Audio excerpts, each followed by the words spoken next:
Okay. It's the right microphone, it's the right camera, it's recording to the right place. The right people are here. We're talking about green awakening. A lot of these ideas came out of a series of workshops that I did with Dave and Thomas at Buddhafield last year. So I just want to acknowledge that at the start.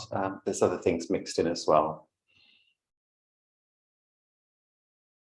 And maybe I'll start by describing a very brief experience I had a few days ago. Satya and I have started doing a vigil for the earth every Tuesday. Satya did one every day for a year leading up to COP, and we decided to carry that on as a group. And this week, it was in the middle of, it was just after one of the big storms. I don't know if it was Storm Arwen or the one after. But it was cold and windy and rainy. And it was just the two of us.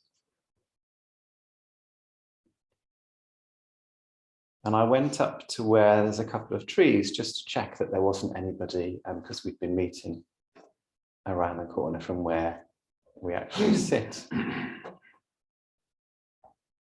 And I had this impulse to check with the trees, oh, how do you feel about us being here? And to check with the rocks, how do you feel about us being here?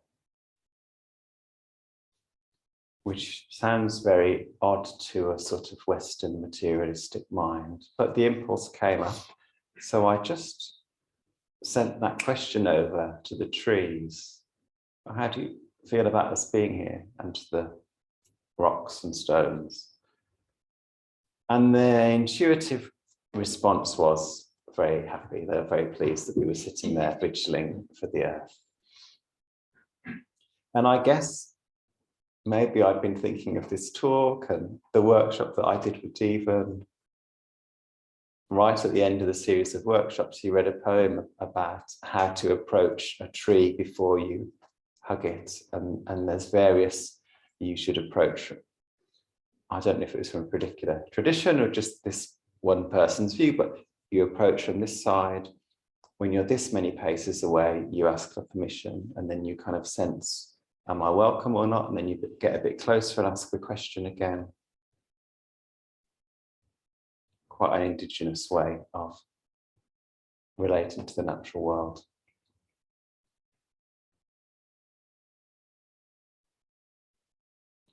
And a couple of years ago, when I was doing the wild therapy training, we were kind of playing around with ideas like this. How is it to relate to the world around you as if it's got a life of its own, or almost as if, you know, they say in Zen that mountains and rivers have Buddha nature.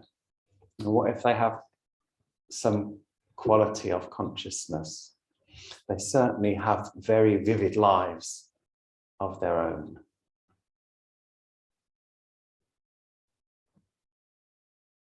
And occasionally, when I was testing this out, I would walk through the woodland and had such a strong sense of all the different communities of living beings, the trees speaking to each other through those very fine fungal threads that go underneath the forest floor.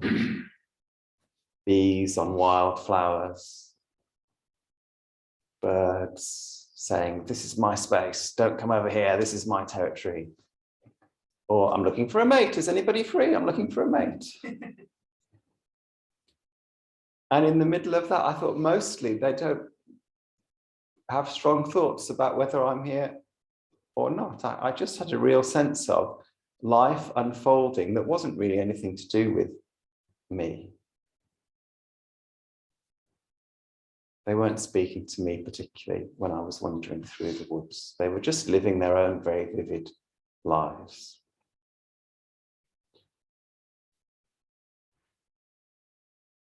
So I sort of am recounting those because I want to suggest that something of that way of noticing the natural world and relating to it as if it has this consciousness wouldn't be far away from how it was for people 2,500 years ago in India to relate to the natural world. There's some school of thought that thinks these rakshas that you hear about in the Buddhist stories, which are sometimes kind of translated as demons, but that doesn't quite fit. A better description is that they're forest spirits. They're often playful and they sometimes prank the monks and nuns. There's one that bops, I can't remember who it is, Ananda or Kashyapa on the head or somebody like that. And he's like an invisible spirit, so he doesn't know what's happened. He's just like the invisible man. So there's this very playful quality to them. And you get the sense that, you know, certainly in the Mahayana canon, in the sutras from that appear later and in Tibet and China and so on, they're full of mythical creatures. But even in the Pali canon, the very oldest Buddhist teachings, which have a much more sort of down-to-earth quality about them, the Buddha appears more as an ordinary person. The world is still full of these spirits. And at one point, or several times, the Buddha instructs his disciples to respect the local shrines. And there's this sense that these would have been tree shrines or shrines of a particular place. There was this idea that the world was alive, not just in the way that we understand it now, but that there was some sense of consciousness or beings living in the trees and the mountains and the rivers.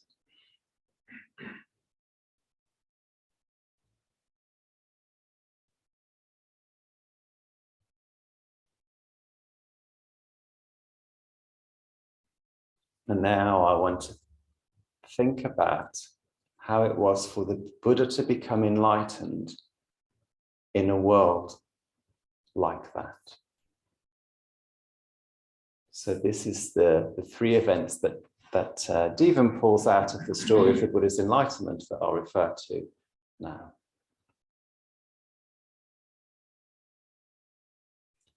The first is the meeting with a Naga serpent. So these Nagas are kind of mythical snakes, big creatures that are very wise often and very old. And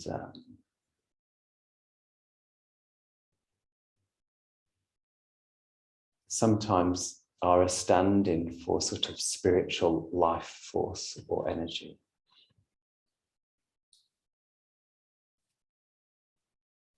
And in one of the stories of the Buddha's enlightenment, a Naga stirs in its home in the deep. And it's not clear whether it's kind of deep underground or deep underwater. Nagas live underwater sometimes, sometimes they live in burrows in the earth. It just says deep underneath.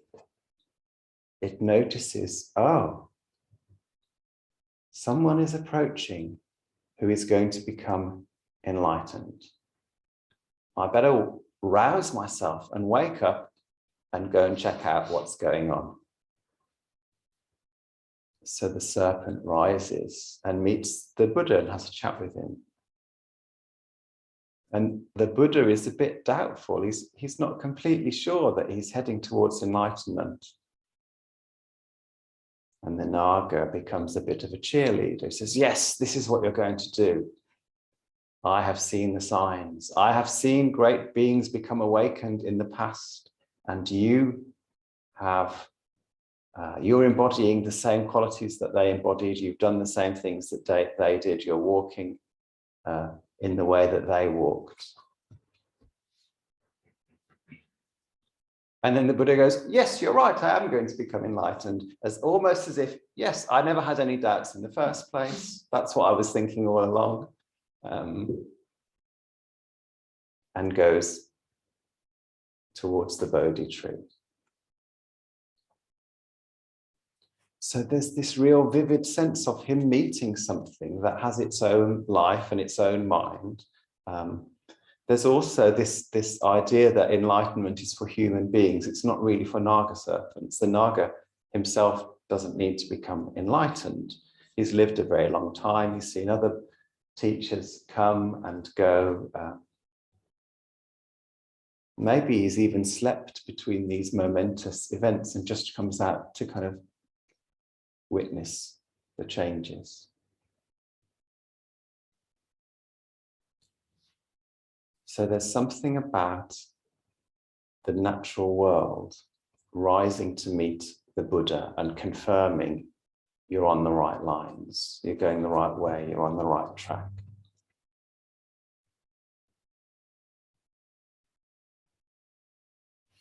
And maybe in your own life, you've had experiences of this deep intuitive sense of, oh, I'm in the right place. I'm doing the right thing. This road is clearly the one that I should be taking. Maybe even like the Buddha, you've had doubts and then found yourself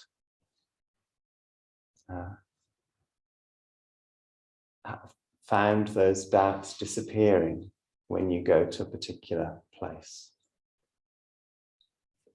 Years ago, I did an ecotherapy retreat with Caroline Brazier, and one of the invitations was to go to a place and ask a question of the place and just see if any answer appears.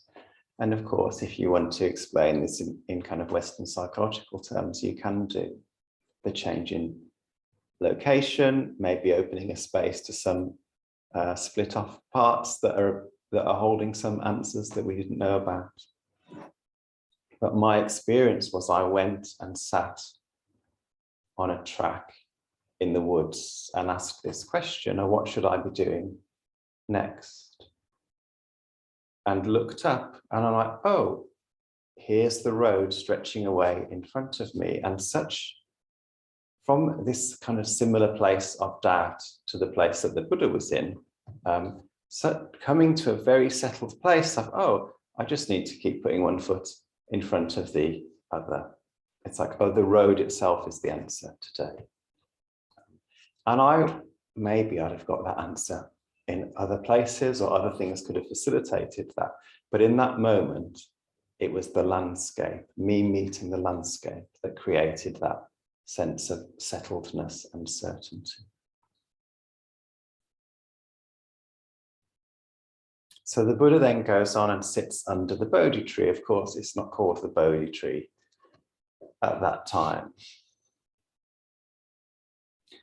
Well, I guess this is interesting. It wasn't known as the Bodhi tree before then, but the sutras describe this place as being the navel of the world. And it doesn't explain what that means. This is just the belly button of the world where this tree is. But if I think of my navel, it's right in the center. It's a place that connected me to nourishment when I was in the womb. It's that kind of place that we grow out from, you know, the tail of us and the head of us growing outward from this place as we develop. So it's important. It's a place of significance, of new beginnings. And the Buddha tries out being in different places. Should I sit on this side? And it almost sounds like there's an experience of the world sort of tilting when he goes over here, like it's not quite, something isn't quite balanced. And then he goes to another side of the Bodhi tree and the world tilts again. And then the other side, it tilts again. And then he comes to one place and sits down and everything is steady. It's in balance, it's lined up. So maybe there is something about this particular tree in this particular place that is part of the conditions for his enlightenment. Maybe if he'd sat somewhere else, he wouldn't have got enlightened on the 8th of December. Obviously, it wasn't called the 8th of December 2.5 days, but maybe he would have done later on, or maybe conditions would have changed and he would have just been a good teacher, but not perfectly enlightened. The sense from the sutra is this place in the landscape was an important condition to the Buddha's awakening. This time, this place, this person, all together. The Buddha isn't separate from the environment. He couldn't become enlightened just anywhere. It was this tree, not just this tree, this side of the tree.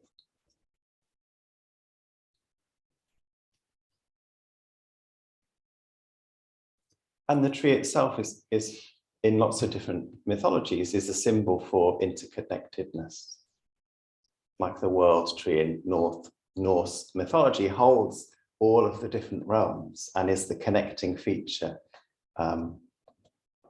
The dwarves and the giants, the ice giants, and Midgard, where the humans live, are all joined up by the tree.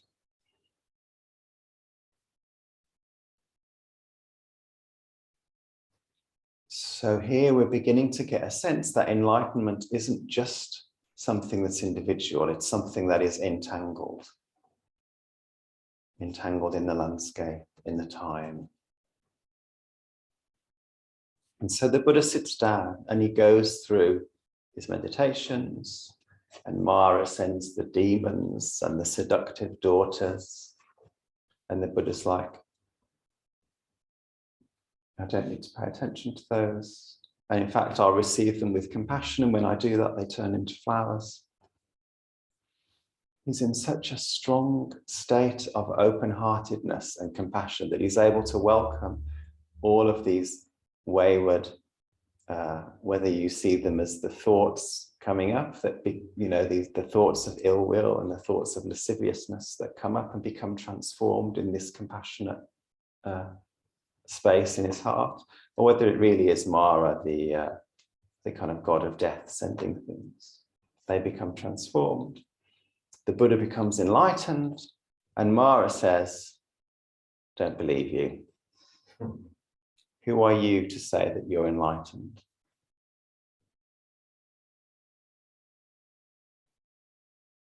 And they have this dialogue back and forth.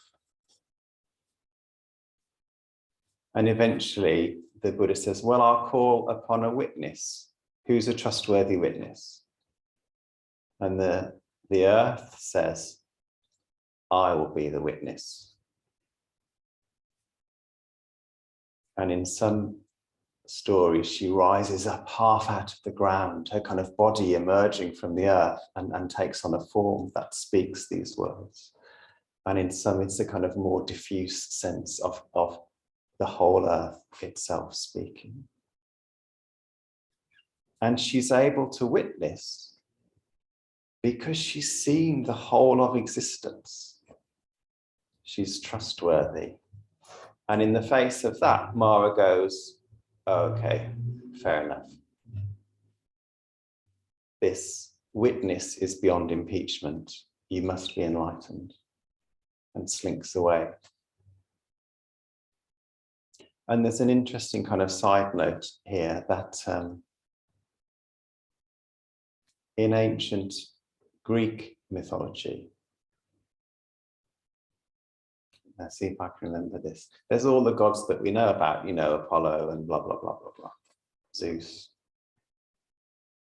The Olympians. But before the Olympians were the Titans. And they had a bit of a tussle, and the Olympians won and became the sort of standard gods. But one of the Titans was Gaia, the earth goddess. And although she was defeated, she was trusted as a witness. So when the Greek gods were arguing, if they needed a dispute settled, they would often call on Gaia to come and affirm what is true in this case. And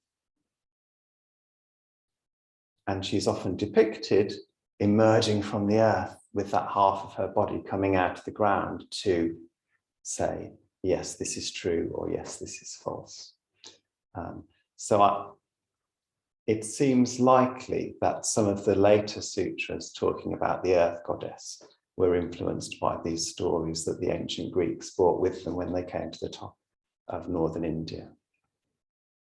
Because in the very earliest ones, the earth is there as a witness, but not in this embodied forms. Hopefully I've got that right. But again, there's this sense of the world having its own life, and both the Buddha and Mara respecting the kind of otherness of the earth and of the world around them. That the world isn't there to serve their needs. It has its own way of doing things. The Naga cheered the Buddha on, but then he disappeared again because he'd got his own things to tend to, his own life to go and do.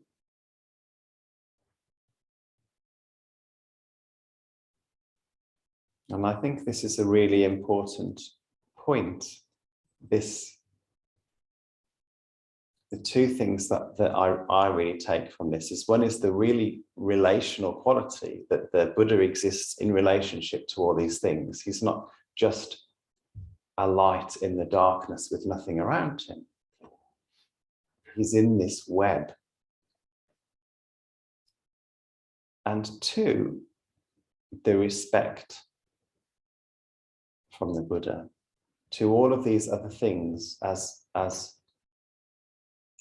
living beings with their own lives.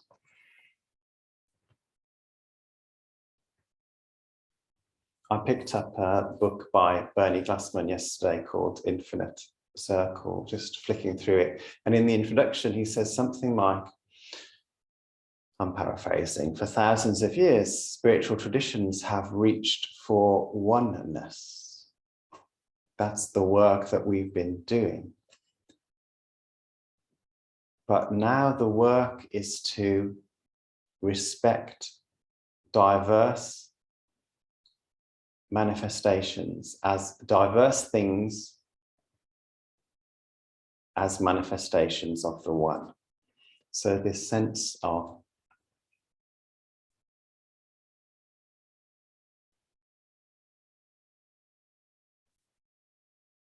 this spiritual experience of the Buddha, where everything is interconnected and he feels a great intimacy with everything and experiences the emptiness of each thing, that it all shares this essential quality of change and of loving kindness. There's this kind of field that holds all things and this lovely experience of we're all one.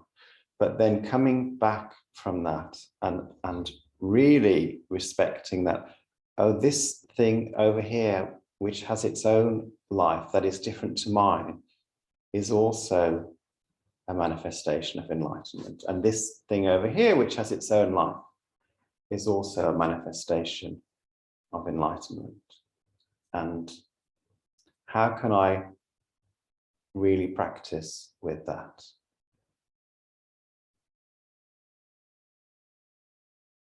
How can I really trust that the mountains and trees and rivers are all Buddhas?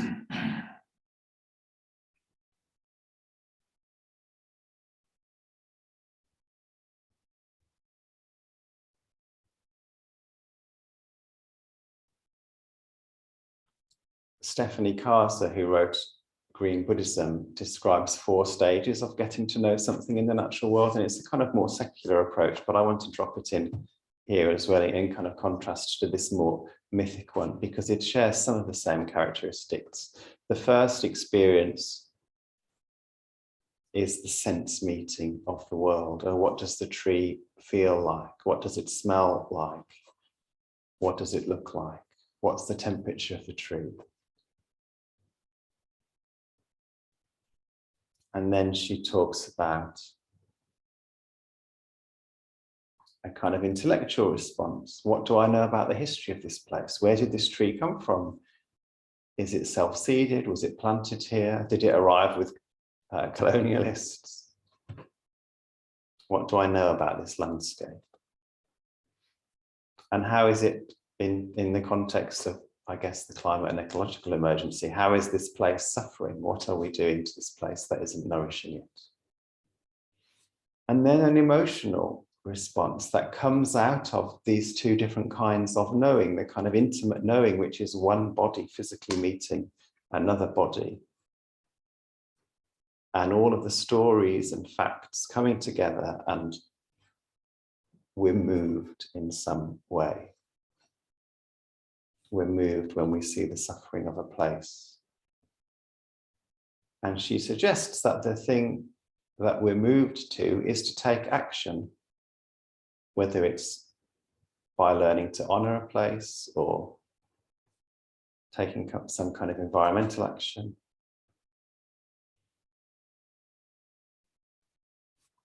And I guess that the thing that is the same about this very practical way of meeting the natural world and this much more mythical way of meeting the natural world is really understanding that it isn't there to serve me. It has its own life that began a long, long, long time ago. And it's affected by my life, and it affects my life. We're entangled. But can I really come to respect it and treat it with the same compassion that I would treat the person that I care about?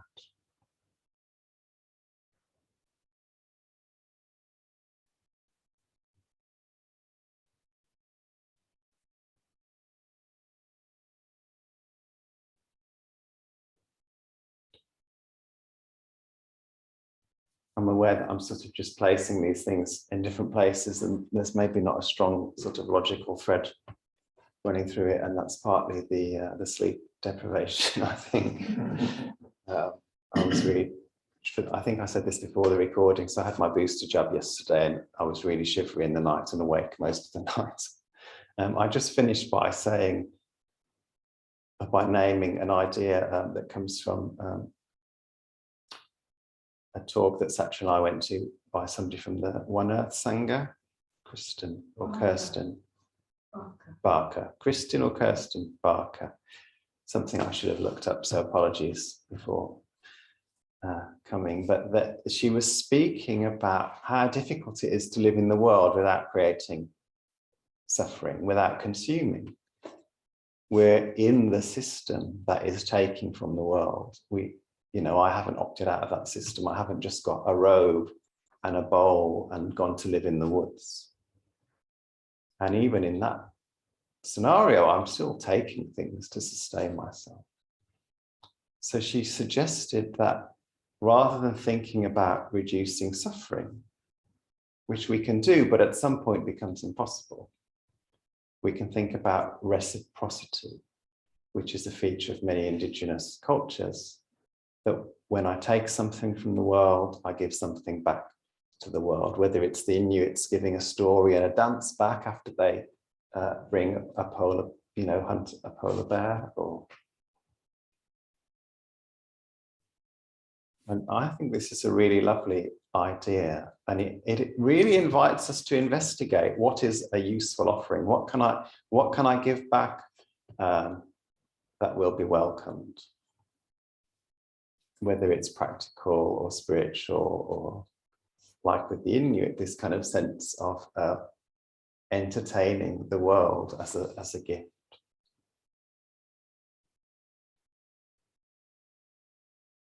And for me, that idea brings me into a closer relationship with the world. Anyway, I guess the upshot of this is that the Buddha wasn't enlightened on his own. He was cheered on by a snake, and a very particular tree at a particular place in time and space supported him becoming enlightened, and the earth witnessed that. He wasn't on his own. He was a creature of the earth, supported by the earth, and he respected that. So I guess that's simply the invitation here, is for us to really come to know and practice as if we are creatures of the earth, and move more and more deeply into respecting that web of life that contains us and connects us. No moment to be.